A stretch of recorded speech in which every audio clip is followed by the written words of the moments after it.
Welcome back to this special edition of Moneyline, where we speak to our captains of industry. Our guest today is Margaret Hirsch. And what's your philosophy with your staff, and where does it come from, would you say? Well, I think because I had no one to fall back on, and having done it and learnt it the hard way, what we try and do is we try and teach our staff the quick way. Because I was very lucky to have a mentor by the name of Mr. Bob Ricards, who was just a rep. He came in one day and he would come in and he would just teach us little things that had taken him 40 years to learn, and he taught us and we learned very, very quickly.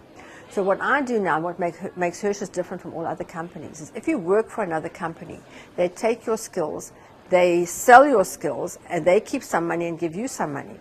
At Hirsch's, what we do is we tend to grow our staff. We look at each staff member individually, and we let them grow in their own strength. We look at their strengths, we build on their strengths, and we ignore their weaknesses. What most bosses do is they let you carry on, but as soon as you do something wrong, they whack you down. You know, with us, we don't work like that at all. We grow people's strengths and we ignore all their weaknesses. And what have you found that's done for your staff, firstly, and then also then for your business? Well, for me, my greatest joy is to see my staff grow. I love to see them grow. I love to see people come to me, especially when we went to Joburg. You know, we really struggled in Joburg to get people to work, and people knew us in Durban, but they didn't know us in Joburg. So people knew we were starting to do well in Joburg. And I'd have the guys come from Durban, and they'd literally pitch up on my door with a checkers bag with their sole life possession in it. And I would say to them, within 6 months, you're going to buy your own car. And within 5 years, you're going to own your own home. And they would say, yeah, right, you know. And I promise you, within 6 months, they would buy their new car. And within 5 years, they've all got their own homes. So for me, that's my greatest joy, to help other people to have what they want. Because as Zig Ziglar says, you can have anything in life that you want if you help other people to have what they want. Wow. Your expansion then around the country, how did that start? Well, that's quite a funny story, because we were in Durban and we were going really, really well, and we expanded into KwaZulu-Natal, you know, Belito, and we were very comfortable here. And I was very comfortable, but my darling son, who's been the greatest thing that happened in my life, and my darling daughter, of course, but he was 25 and he couldn't find a wife. And I was desperate for him to find a wife. And my best friend said to me, Margaret, it's only because I'm your best friend I can tell you. He's never going to find a wife because you're too pushy a mother. So I thought, what am I going to do? So I thought, well, the only thing I can do is go to Joburg. Now, when I tell you I was 50 years old, I had never set foot in Joburg in my life. I'd been to one do at Sandton City, and I'd obviously been through the airport, but I'd never been into Joburg. I'd never had the need to. So I went home and I said to my husband, we're going to live in Joburg. So he said, why are we going to live in Joburg? So I said, because Richard can't find a wife. And he said, well, why did you send him to Joburg? And I said, no. I said, I don't know those Joburg girls, but I know all the girls in Durban. So he's going to stay here and he's going to find himself a wife. We're going to Joburg. So off we tootled to Joburg, and we didn't know anywhere. And we found this little plot right next to an ostrich farm in Fourways, which in those days, there was nothing in Fourways except Monte Casino. And everybody thought it was in the sticks. People used to go almost on safari to Monte Casino for the day, and there they'd land in Fourways. And that's how we started our branch in Fourways. And we were building our shop there, because we build all our own shops, and we were looking at it. And everybody said, where are you going to live in Joburg? And I said, you know, I don't know. And I thought, I don't really want another home, but obviously I've got to have somewhere to live up here.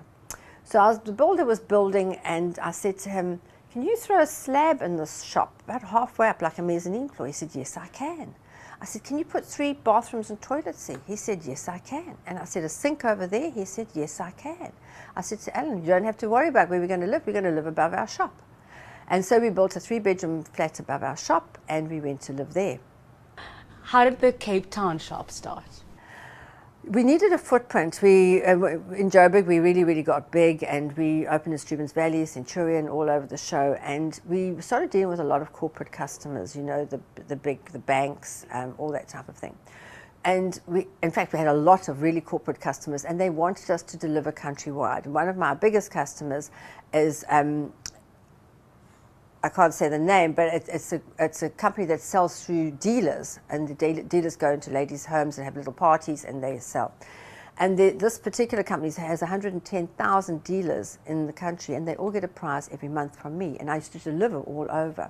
But people wanted us to have a footprint in Cape Town, because then we would be countrywide, because we're very big in KZN, very big in Gauteng, but we didn't have anywhere in Cape Town. So I went to Cape Town, and as I told you, we built our own stores. And everybody said there's no land here, and I thought they're just talking rubbish. But what I didn't realize is Jan van Riebeeck came there in 1652, whenever he did come there, and everybody had been there since. And when I arrived in 2013, there was no land left. So I drove around, and eventually I found this piece of land. And everybody said, oh, you're never going to be able to buy that piece of land. Never, never, never. The man will never sell it. And it was a small piece of land, and I looked at the municipal valuation. It was 10 million rand. So I thought, well, what I'll do is I'll offer him 20. So I went and knocked on his door, and I said, I'd like to buy this piece of land, and I know it's valued at 10 million rand, but I'll offer you 20. And he said, go on, get out, footsack, I'm not going to deal with you, off you go. But I didn't get put off. Every month I phoned him, and I said, I've still got the 20 million rand. If you need it, I need that piece of land. And I took pictures of it, and it was so funny. It was about that time somebody sent me an aerial shot of that piece of land, and I put it on my vision board, and I put the picture. And then I went to somebody and I said, draw me a picture of what I want. And I had a picture drawn of just what I wanted my store to look like. And I phoned him every now and then, would you like to sell the land? No, go away, stop phoning me. But I kept on. And one day, out of the blue, he phoned me. He said, have you still got the 20 million rand? I said, have you still got the land? He said, yes, I have. I said, we've got a deal. So I bought the piece of land, and then I built my store on it. And that's how we opened in Cape Town. It's in Milnerton, which is a growing area, which we need. And our store there is doing incredibly well.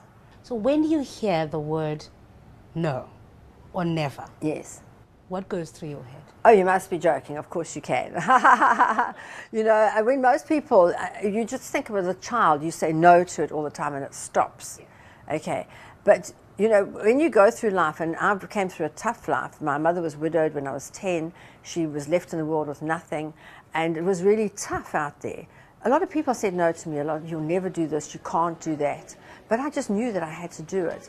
But I think I had unwavering faith in myself that I could do whatever I wanted to do, you know. And with my husband being dyslexic, because he always thought he was stupid at school, and people told him he was, and he believed them. And when we found out he was just dyslexic, he just became another person, and he had incredible faith in himself that he now could do anything, that he didn't have a handicap, that there was nothing wrong with him. It was just that he thinks laterally. And now his lateral thinking has made us into the people we are today.